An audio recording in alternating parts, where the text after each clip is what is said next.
Como é que eu vou tirar você daqui, André? O policial do BOPE responsabiliza o governador.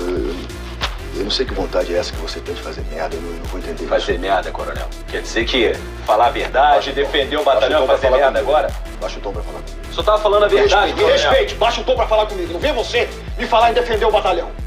Você defende o batalhão fazendo o que eu ensinei você a fazer, não é dando entrevista pra jornal, não. Tá preso, né? Vai defender o quê aqui? Você tá preso? Se tem alguém aqui nesse quarto que pode defender o batalhão, você me desculpe, mas não é você. Eu posso defender o batalhão na SSI. Eu posso fazer pelo batalhão o que nunca ninguém fez pelo nosso batalhão. Eu posso fazer. Coronel, todo respeito. Esses filha da puta aí, o senhor tá se metendo, só quer saber de política.